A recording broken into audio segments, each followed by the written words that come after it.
Welcome to Screw the Commute, the entrepreneurial podcast dedicated to getting you out of the car and into the money.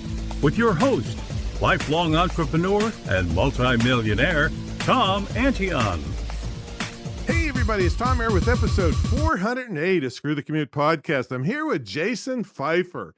He is the editor of Entrepreneur Magazine. Could we have a better guest for this show? Screw the Commute, right? We all are entrepreneurs or aspiring entrepreneurs, and boy, this guy is surrounded by them editing that magazine. He's got a lot of other cool things where I'll tell you how he sucked me in really big in my research for this episode. So we'll get to that in a moment. Hope you didn't miss episode 407. That was Jeff Herring. And Jeff has been on several times. He's like the king of content creation, and he's got some brand new stuff to tell you about simplifying funnels and chunking content and things like that. So you don't want to miss that episode 407. And anytime you want to find one of the episodes, go to screwthecommute.com/ and then the episode number 407. Now, how would you like to hear your own voice here on Screw the Commute? Well, if the show's helped you out at all in your business or given you ideas to help you start a business, we want to hear about it. Visit screwthecommute.com, look for a little blue sidebar that says send a voicemail. Click on it, talk into your phone or computer, and tell me how the show has helped you. And don't forget to put your website on there so you can get a big shout out in your own voice on a future episode of Screw the Commute. Remember, we want you to pick up a copy of our automation book. You will thank me for it. I'm telling you, this is how I handled up to 150,000 subscribers and 40,000 customers without pulling my hair out. So pick up a copy of that at screwthecommute.com/automate free, screwthecommute.com/automate free. And while you're over there, pick up a copy of our podcast app at screwthecommute.com/app. That's APP. And you can take us with you on the road. All right. I want you to check out my school.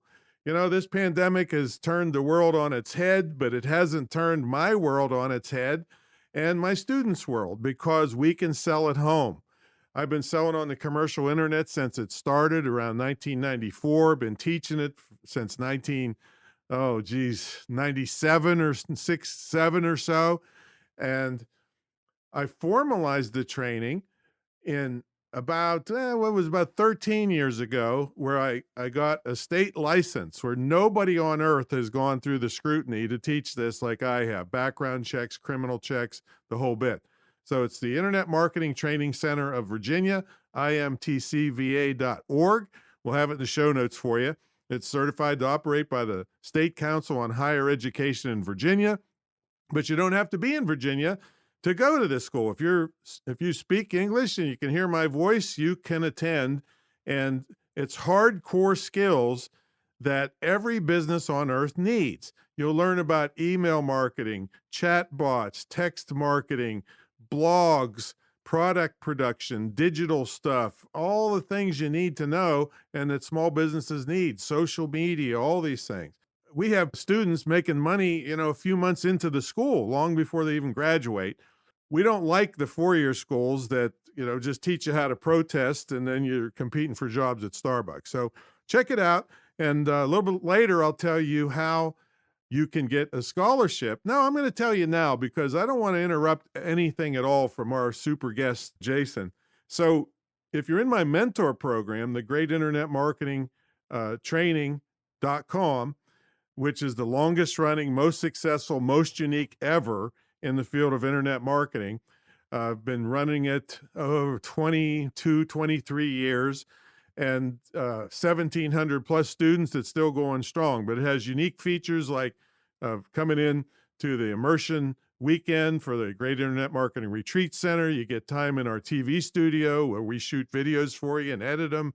You get a scholarship to my school that I just told you about. So I don't want to hit that too hard right now because I'm really excited to get to Jason. So let's bring on the main event. I'll tell you what, Jason Feifer is here with us. And let me tell you first why I don't like him. The guy is such a great storyteller. He sucked me into watching or listening to a 42-minute podcast on elevator history. All right, so this guy is amazing. He sucked me in. I couldn't stop listening to it. But he is the editor in chief of Entrepreneur Magazine. Perfect place for this since I've never had a job. So I love that magazine for many years. And he's the host of the podcast Build for Tomorrow, which I think was the podcast he sucked me in on, which is about the things from history that shaped us and how we can shape the future. Jason, are you ready to screw the commute? I sure am. When am I not ready to screw? I don't know. I don't get that. into your personal life, but hey, thanks for coming on the show, man. We really appreciate it. This is the people on this show just want to get out of the darn job, or they want to improve their business. And I thought, who better than the guy that's surrounded with entrepreneurs forever to bring on the show? I love it. I'm here for it, and I am so glad that I sucked you into 42 minutes. Oh man, I was thinking, man, I do not have time for this, but man, I wonder what's next. That's the greatest compliment to a storyteller. I love it. Well, then I got 50 minutes on fork history. Oh my goodness! Oh, don't tell me that. I'll be sucked in again. So. So I researched you a little bit, and it's kind of interesting because most of the people that we have on are, quote, entrepreneurs. They have their own business and so forth. But I looked at your history, and you've worked for many magazines and currently entrepreneurs. So do you really consider yourself an entrepreneur or a reporter of about entrepreneurs? So if you had asked me that 5 years ago, I would have said a reporter. But then a couple different things happened. Number one, I spent a lot of time with entrepreneurs, and I came to appreciate that the word entrepreneur, whatever it used to mean, because it used to mean all sorts of different things, today it is a culture, it is a mindset, it is an identity. And I define the word entrepreneur as someone who makes things happen for themselves. And that doesn't mean that you have to do that by spending all of your time every single day running your own business. You could be a side hustler. You could be an intrapreneur. Mm-hmm. There are a lot of different ways to be an entrepreneur. And for me personally, I do have a history. My career has been in media. I've been working for national magazines for a very long time. But I do a lot of other stuff on the side. I have a production company of my own called Hey Feifer Productions, which is what produces that podcast that you listen to, which is a monetizable product. And it was highly produced, I might run add. that. It was highly produced. It had voiceover people, actors, voice actors in it. It had a lot of research into that darn thing. Yeah. Tons. And there's a lot of stuff on the back end that I do for that show. And then I have a whole bunch of other things that fall into Hey Feifer Productions, speaking, a book deal, a number of other things. And so I would say that I right now am a model for probably some of your listeners who are working at a regular day job and are trying to figure out how to build something of their own.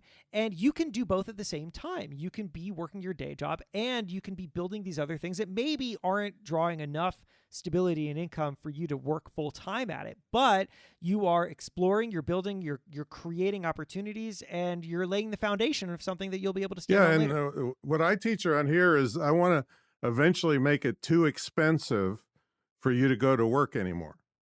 because the side stuff is making you money. But you're a pretty daring guy, I got to tell you, because I understand you wrote a novel with your wife, and most people have World War III on picking where to eat this evening. How did you do such a thing?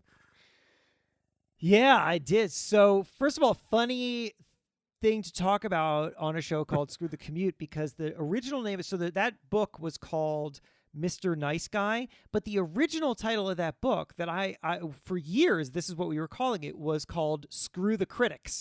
And the reason for that is because it was a book about it's a romantic comedy. It has absolutely nothing to do with entrepreneurship. It's about two people who each week sleep together and then critically review each other's performance in the magazine. And it was an idea that I had. Do the readers of the magazine know that that this critique is about the husband or wife of the other? It's a recurring column, and it is the woman is the longtime sex columnist for the magazine. And the guy is anonymous for most of the book until, I mean, the reader of the book knows who he is, but the people, inside the world of the book do not. And there's good reason for that. And then it gets revealed. But if she is portraying herself as a slut that's like sleeps with somebody different every week, or they know it's the same guy. She's portraying herself in a kind of Carrie Bradshaw Sex and the City way, where she's out there experimenting with her own sex life so that you, the reader, can understand what it's like to be a single person in the city. But it's the same guy every week. That's her shtick. But in this case, I mean, it wasn't for a long time. She was doing this for a while. Okay. And then she meets this guy at a bar. I mean, now if you want to know the whole thing, she meets this guy at a bar, and then she skewers him in the magazine, and then he reads the magazine because ... he works at the magazine. They just didn't realize that he's a low-level fact checker who just got a job there, and so he writes a reply anonymously, and they run it. And so now there's a kind of battle of these two people who had this one-night stand and then insulted each other in the magazine, and so of course there's a lot of interest in this. Readers want more, and so the editor of the magazine sets a thing up where these two people will each week sleep together and then critically review each other in this magazine. And but for quite a while, the young fact checker manages to evade detection of who he really is. And then, of course, it comes out at some point. So this was an idea that I had in my 20s, and I had no idea how to write it because I do a lot of kinds of writing, magazine writing, script writing. I've even done some television development, but fiction novel writing is just not. It was not something I was good at. And then I married, as it would happen, a novelist, and she knows how to write. Well, that was sneaky. I mean, I never heard anybody who wants to be a big-time author went and married one to get there. I'll tell you, it's the greatest hack. If you don't know how to write a novel, then marry one who does. And so we decided after her second or third novel was published, she was trying to figure out what to do. And I said, why don't you write this idea that I've always had that, we both think is funny, but I'm never going to do it. Like, I've tried, I've failed. It's not going to happen. And she said, well, let's just do it together. And so we did. It took about 3 years to do. And I will tell you, because you said, as many people have, that doing something like this sounds like World War Pictionary. III, people get divorced over Pictionary. Right. So here's the answer. I mean, this is what worked for us. And I think that this is important for really any partnership of any kind. Distinct roles and responsibilities. We had to understand what each of us was bringing, and then what we were functionally the CEO of. What parts of this process were we each the CEO of? And then we are going to defer to the CEO depending on what the circumstance is. And that was really helpful. So she is a much stronger writer in certain ways than I am, and I can do things better than she can in other ways. And so we divided the labor up, and we tried to make as many decisions jointly as possible. But then when it came down to disagreements, we deferred to each other based on whose territory the disagreement took place in. Well, there's so many big things right in here that you're talking about. First of all, I've written 20 books, but I wouldn't go near a novel because of same thing. Character development and plot is a mind that I do not have. Mine's all right. How-to stuff. So that's one thing. Amazing that you guys got through that.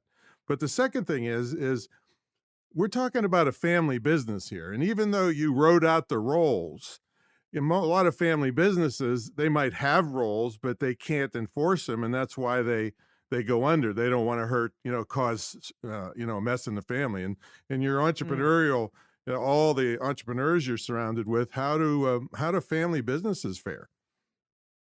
Well, I think you make a really good point here, which is that you either create a structure that works and then you learn to stick with it, or it's all going to fall apart. And I've seen it play out both ways. The real key, I think, is understanding who has what role, respecting that, staying with it, and then also, I think, just as importantly, is also just respecting and understanding everybody's relationship to each other, how that relationship may change depending on the setting. Right? The relationship at home is different from the relationship at work. You have to treat it like that. And having a constant understanding of the journey that you're on, that you can't go to war over little things because there's so much at stake. And that's true regardless of whether or not you're working with somebody who you have some other kind of personal relationship with, be it a, a sibling or a parent or a spouse or a friend. But if you can keep in mind what the long game is here, which is to build something great, but also make sure that the relationship takes priority as well, then I think that you are really setting yourself up for success. Yeah, and I've experienced this in multiple ways. I'm just saying, I think it's really hard. You did a big thing here, much bigger than people would realize. Yeah, I agree. I think that's true. It's funny. It doesn't feel that it was a big thing, and I think part of that was because and this is, I think, another key to getting into business with anybody who you have, getting into business with anybody, certainly anybody who you have a pre-existing relationship with, is we went into it understanding how each other works and what each other's strengths and weaknesses are, and where we could push each other and what was going to be most important. And if you don't understand how somebody else works, if you don't understand how compatible you are with them, I think you need to figure that out to the best of your ability before you make some kind of very Right. long commitment. Now, in 3 years, did you have any big fights over this? Yeah, no big fights. No, Okay, we had no because big one of fights. We had disagreements. Yeah, a lady that been married a long time, she said, I asked her, what's the key to it? She said, you got to learn how to fight so that you don't cross that line, to really do damage. And so I said, that's seems interesting. a good idea. I think that's good advice if you happen to be a fighter. Well, right? you're Mr. But if Nice you're Guy. not That's what she's doing. Yeah, well, it's funny. People always think that the name it's like I'm Mr. Nice Guy. I'm not. It's something else. But there's a reference to what happens in the book. But I am not a fighter.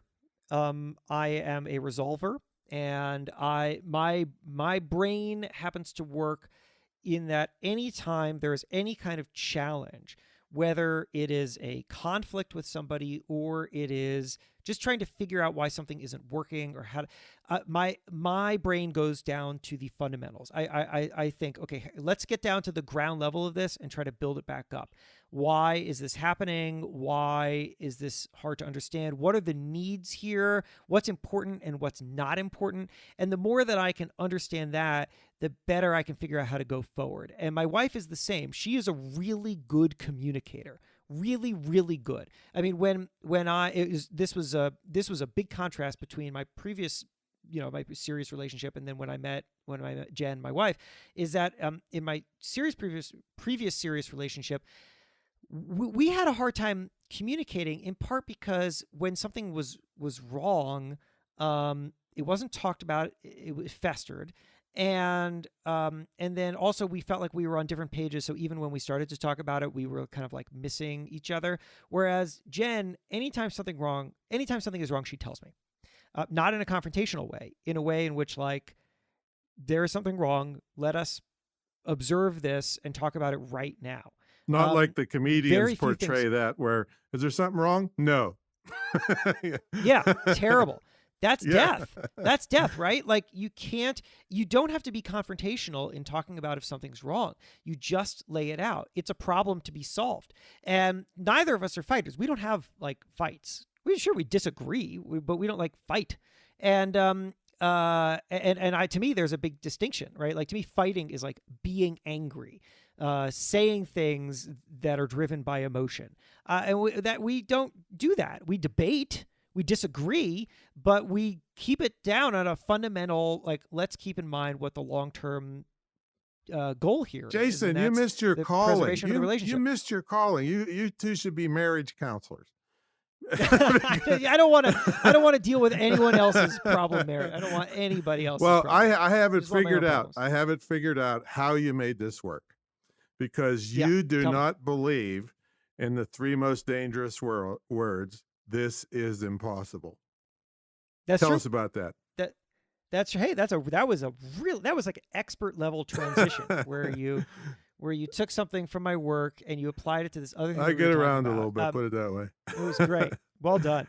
Everyone should take notes on that.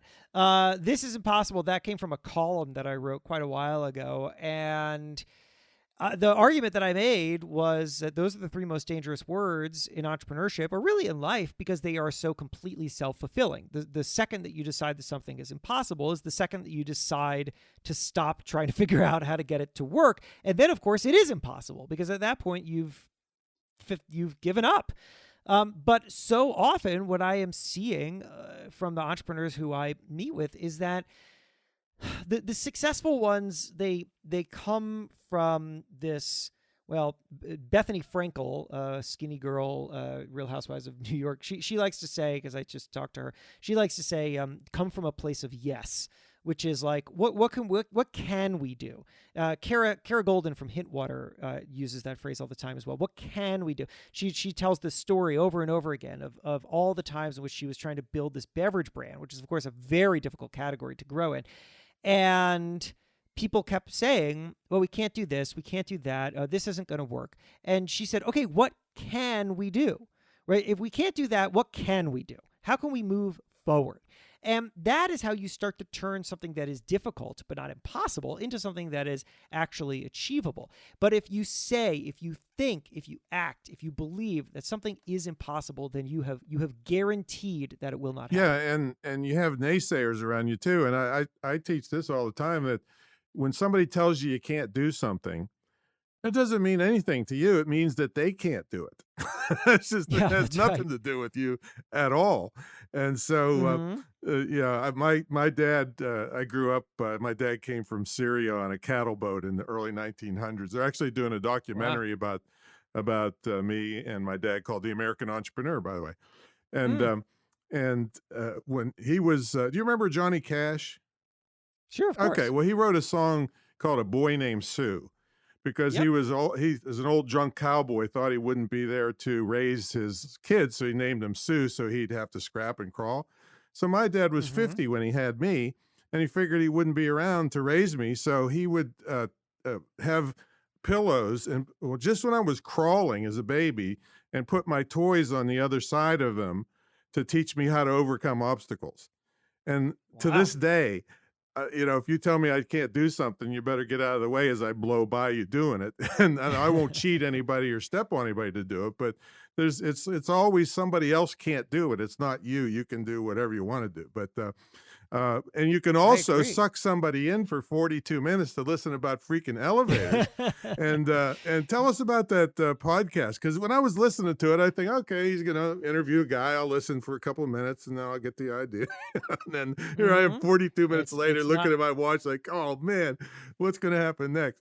So it's not that at all, is not it? at all, man. I mean, I've been around a long time and I never heard anybody suck me in that deep with the story. So you did good. Well, that's great. I really appreciate that. Yeah.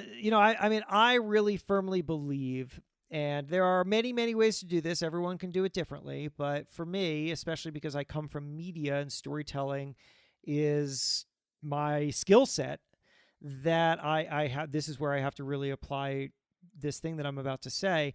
I really believe for anything that if you expect or want people to spend the most valuable resource that they have on you, which is their time, it's not their money, it's their time, then you have to invest infinitely more time in the thing that you are creating that you want them to spend time on. And so when I listen to podcasts and it sounds dashed off and, there's no production and nobody's done any research, I get angry. And because you are asking me to spend my time on something that you didn't spend your time on. So to me, when I set out to make a podcast, I thought, what can I create that literally nobody has heard before? What can I do that's just going to be completely unique? Because to me, if I'm not creating something that's completely unique, then why am I doing it? What's the point? There's so many other people who are already doing a million different versions of other things. Why would I just join them and do another version of it? All right, now Maybe let me ask, better. I don't know. Let me ask you if I have this correct. It appears to me, and just listening to one episode, that you mixed your storytelling talent with history and then tied the history to the present and the future. Is that a fair? That's exactly right. The show is about the things that shape us from the past, and then we take those lessons to try to understand how we can shape the future. The episode that you listened to about the elevator has all sorts of lessons in it about how culture adapts to new technology and how we can wrap our heads around things that are new around us that may seem scary and frankly impossible, but that in fact have so much benefit if we're able to understand the opportunity differently. The history of the elevator is actually a fascinating, totally complex, Well, I'm totally saying it weird sucked thing. me in for 42 minutes, but I'm always looking at. So I had an entertainment company, so I'm always looking at the comic side of things, and I'm thinking about that Texas congressman that was debating in Congress whether you should take your hat off for a woman in the elevator Yes, or not. in the elevator, But right? That was. But here's what I'm thinking. I'm thinking, you know what? Their approval rating then for that is probably higher than the Congress's now for the stuff they talk about. Yeah. Well, I mean, look, I'll tell you. So the show for listeners is not, every episode is not about the elevator. It's just one Right. episode. But what I do is I dig into a lot of different innovations and questions like, why do people hate being told what to do, and how do No, you come change their on, behavior Jason, anyway? stretch yourself. Make a and so- whole series on elevator. just the elevator. But I'll tell you, because we're talking about the elevator, I'll tell you one of my absolute favorite facts about the elevator, which I think is actually quite relevant to entrepreneurs. And that is this. So as you'll remember from the episode, when automatic elevators were introduced in like the 40s and 50s, this was a radical new thing, because prior to that, there was always a elevator operator. And we today might think of an elevator operator as just the person who like sits there and presses the button. But the history of the elevator operator is that originally the elevator operator was literally the person who moved the elevator. They would pull a rope or they would turn a crank and they moved this thing up and down. And then eventually it evolved to the point where they were just pushing a button. And so eventually the manufacturers said, well, why don't we just get rid of this person? Buildings don't want this person. They have to pay for this person. Also, having an elevator operator is extremely annoying and inefficient, because there used to be, the elevator operator doesn't work 24 hours a day, which means that you might miss the last elevator in the way that you missed the last train today. So people wanted to get rid of these elevator operators, but when they did, people, the average consumer, was totally freaked out, like very uncomfortable walking into the elevator, fearing that the elevator could think on its own and what was it going to do is very unusual. And, to be fair... And then the unions jumped in too. Just like today. The unions jumped in. Absolutely. They sure did, because they started scaring people and saying, look, an elevator without an elevator operator is a dangerous thing. Murder rates go up in areas where there are no elevator. Right. They were really trying to scare people. And you can understand the fear here, because there is no other experience that we have in which we walk into a closed space with no human operating it and no way to look outside of it, no windows, and then it moves. Right? We don't have that. It's not the car. It's not the airplane. There's no other experience. It's not the subway. There's no other experience like that. So people were freaked out. Anyway, the whole point of this is, what was the thing that ultimately shifted the tide? And a big part of it, getting people to be comfortable with a operatorless elevator, with an automatic elevator, was adding a soothing female voice that said, going up, going down, floor 1, floor 2.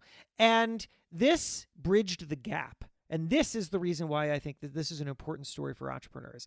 This bridged what I like to call, or rather, this created what I like to call a bridge of familiarity, where the inventors of this thing, the innovators, the disruptors, they thought that by itself, this new invention was going to be so compelling to people that they would change their behavior.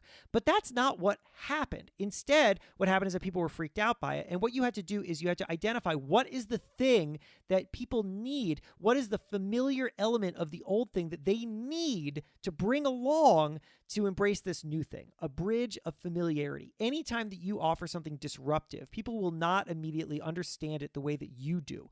New ideas can be scary to people. And so you need to prove to them, not just that this is valuable, but that it's also kind of a new version of an old thing. It's a better way of doing something that they're already comfortable with. As I study the history of innovations, I see over and over again that this is the key to getting people to embrace new things is it's showing them that the new thing isn't brand new. It's actually a new version of an old thing. Yeah, and I heard you say on an airplane that you looked out the window and you figured, I'm risking my life in this thing that I know nothing about. Yeah, isn't that wild? Well, I was a commercial charter pilot for a while, a freelance pilot, and so I'll screw you over and let you go look at the Bernoulli principle and let you research that for another 42 minutes to make up for my time. Okay, you got it. Yeah, that's what kept you up in the air was the Bernoulli principle. Oh, thanks, Bernoulli. Yeah. So how do they find this podcast so they can get sucked in deeper than ever? Ever before? Well, I would say anywhere that you're listening to this podcast right now, you can find mine too. Just search for Build for Tomorrow. Now, it used to be called something else, right? It's right. It used to be called Pessimist's Archive, and that was because it was originally affiliated with a popular Twitter feed that was called Pessimist's Archive. But eventually, I realized, and this is an important lesson for anybody. Eventually, I realized it was a real barrier to entry. The name turned people off. It's not a pessimistic show. It was an archive of pessimists. That was the original idea. It also limited the kinds of stories that I could tell, and it just generally. People just started telling me, I would love to listen to your podcast, but I'm not a pessimist. And I would be like, listen to the show. You will discover that it's not about pessimism. Yeah. But, anytime you have to explain it, you got trouble. You have 1 second. You have 1 second to make somebody, to convince somebody to pay attention. And this was not doing it.